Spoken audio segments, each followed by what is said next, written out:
অবশেষে পাকিস্তানের মধ্যস্থতা ইসলামাবাদে শান্তি আলোচনায় ইরান যুক্তরাষ্ট্র, তবে বৈঠক শুরুর আগেই অবিশ্বাসের ছায়া।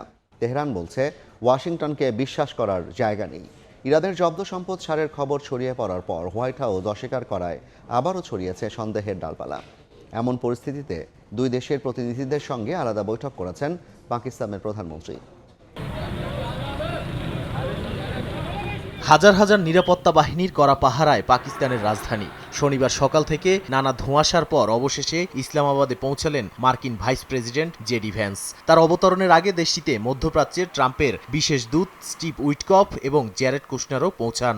এর আগে শুক্রবার মধ্যরাতে ৭১ সদস্যের প্রতিনিধি দল নিয়ে পৌঁছান ইরানের স্পিকার মোহাম্মদ বাগের গালিবাফ ও পররাষ্ট্রমন্ত্রী আব্বাস আরাকচি। তারা বিমানের প্রতিটি ফাঁকা আসনে তেহরানের মিনাপ স্কুলে ওয়াশিংটন তেল আবিবের যৌথ বিমান হামলায় নিহত শিক্ষার্থীদের ছবিও নিয়ে আসেন।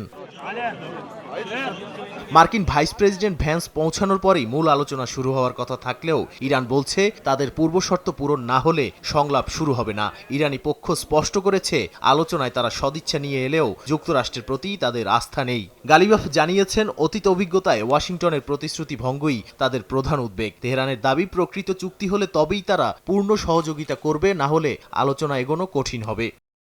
ইরানিরা আন্তরিকভাবে আলোচনায় বসতে প্রস্তুত থাকলে আমরা অবশ্যই সহযোগিতার হাত বাড়িয়ে দেব, কিন্তু তারা যদি ছলচাতুরির চেষ্টা করে আমাদের আলোচক দল তা মেনে নেবে না। তাই বৈঠক শুরু হওয়ার আগেই আলোচনার পরিবেশে অনিশ্চয়তা ও কূটনৈতিক চাপ তৈরি হয়েছে। এর মধ্যেই পাকিস্তানের সেনাপ্রধান আসিম মুনিরের সঙ্গে বৈঠকের পর পাকিস্তানি প্রধানমন্ত্রী শাহবাজ শরীফের সঙ্গে বিকেলে বৈঠক করেন ইরানি প্রতিনিধি দল। এরপর মার্কিন ভাইস প্রেসিডেন্ট জেডি ভ্যান্সও শাহবাজ শরীফের সঙ্গে বৈঠক করেন।